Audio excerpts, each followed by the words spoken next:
Hello, Mr. Khan. Thank you for joining us today. It's my pleasure.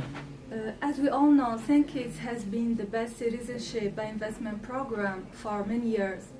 What makes Kits the best citizenship by investment program over the world? Well, first of all, Kits and Nivus is the longest running program since 1984. And because of the Kits program, most other programs have evolved and started with what we have done. Being the longest running program and being the most stable program allows us to improve our program as we go forward. For example, one of the reasons we are top-notch is because of 161 countries visa-free. And this is a very strong position in citizenship, in the citizenship business, because individuals who apply for citizenship are looking for mobility, looking for security, looking for a place to retire.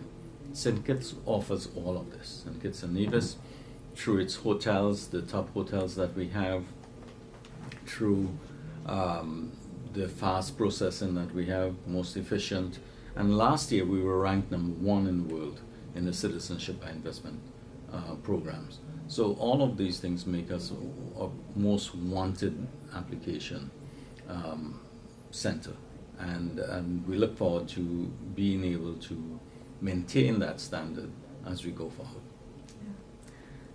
How Kits citizenship by investment program doing due to COVID, and has COVID given Kits citizenship due diligence part a negative effect on the approving timing? Well, first of all, I'd have to say that COVID has worked both positively and negatively in our program. Positive from the sense that once COVID hit 2 years ago, we started to see an increase in applications. So we saw many more applications coming in because individuals felt that they needed that second passport to be able to travel, to visit their families, to go to a safer haven. And this is what the Kits citizenship program offers. In terms of the negative side, yes, there is an effect because certain countries, as they went through their lockdowns, the due diligence companies were not able to get full due diligence reports. They were not able to do due diligence on individuals. But also as the volume increased, due diligence companies had the same issue. Their offices were also being locked down. Their offices were also being impacted. People were getting COVID. So there is this run-on effect, and we're now beginning to come out of it, where we're starting to see some normalcy in government offices being open, in the response times coming in. And our due diligence companies have actually increased their staff to accommodate a larger volume. So we will see improvement as we go. Some interested investors are asking about due diligence process.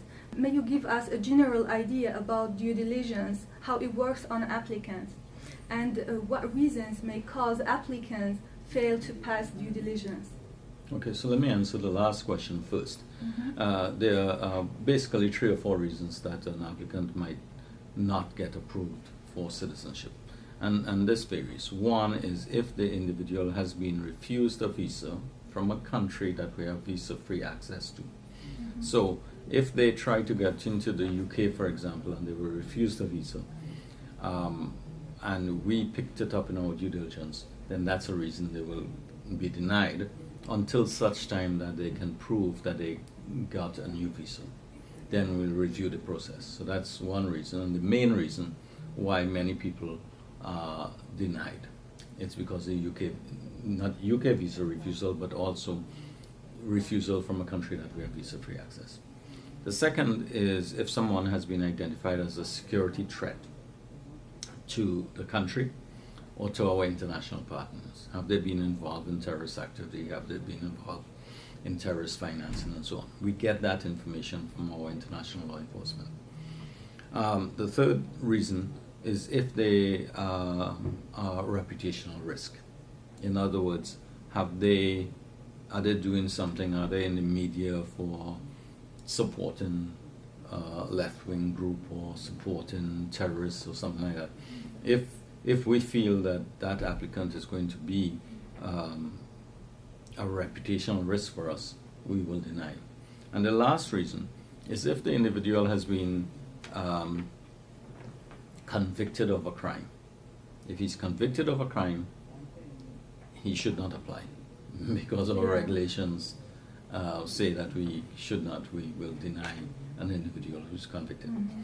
So, to the first question, the due diligence process takes several stages. One is when an agent takes in an application, he's supposed to do a due diligence on the applicant. He should know who the applicant is, the background of the applicant, and he should clear that applicant before even taking in the application. So that's the first step.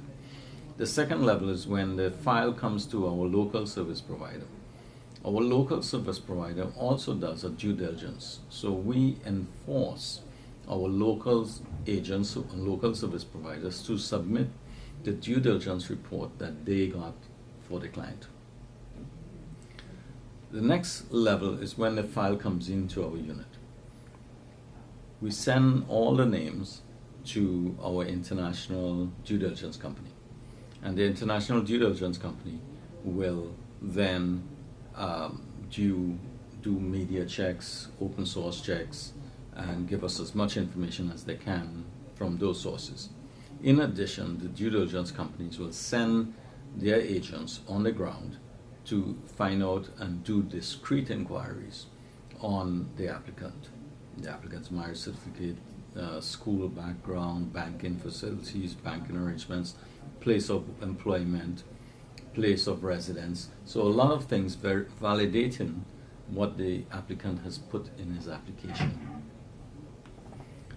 The last part of the due diligence is where we send it to international law enforcement. So all of these names are also sent to international law enforcement, where international law enforcement will be checking with the US, UK, EU, Canada, and all of the various databases that they have, Interpol databases. They will be looking for terrorist financing, criminal activity, fraud activity, terrorist flags, any sort of flag.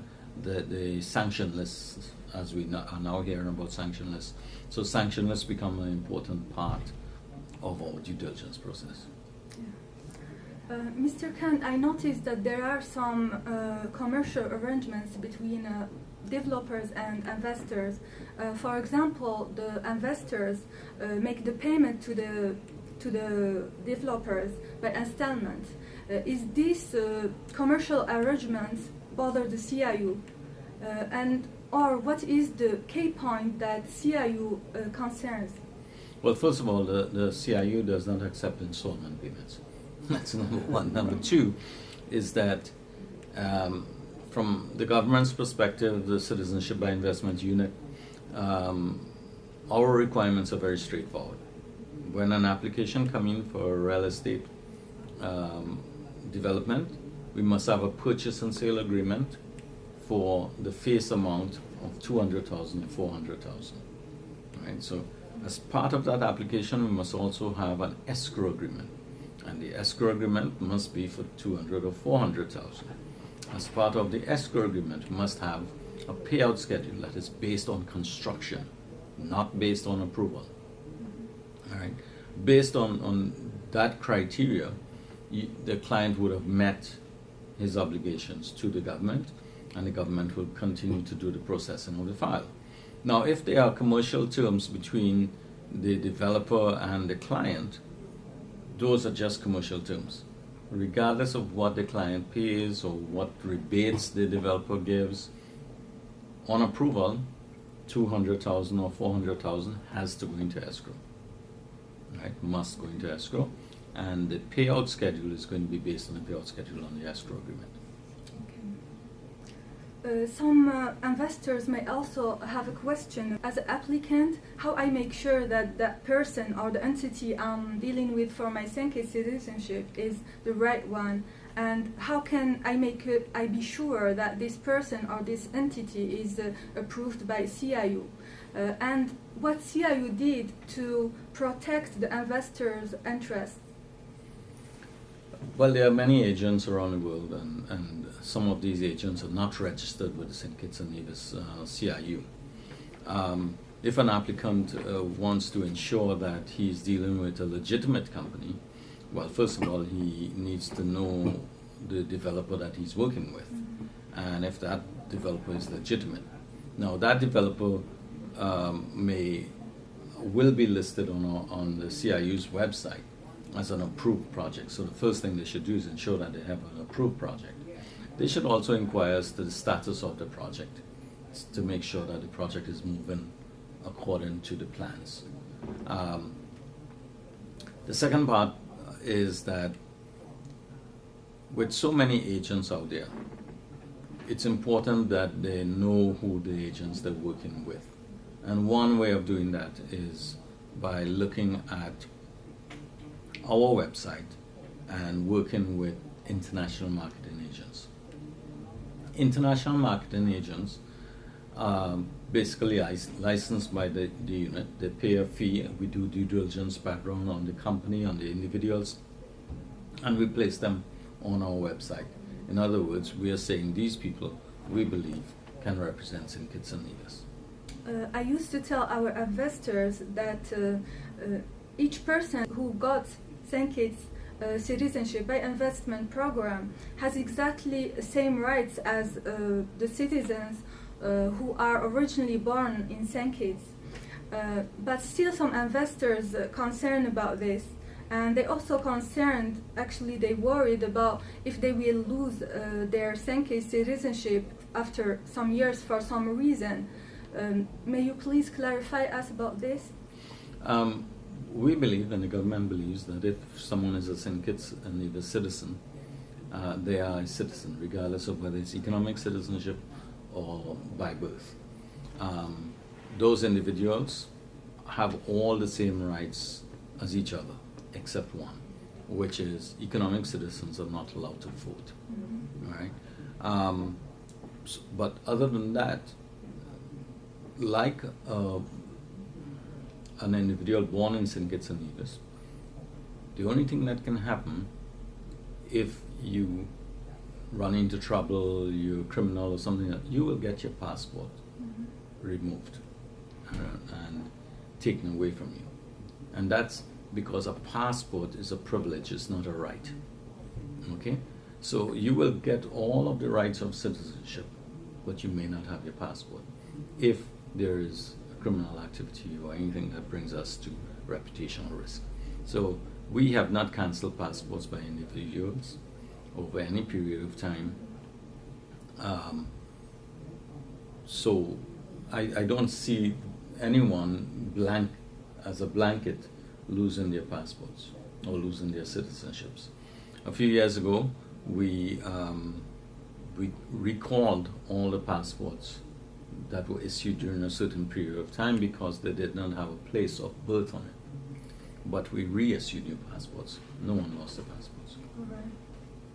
I believe that question will answer our clients' concern in terms of their application.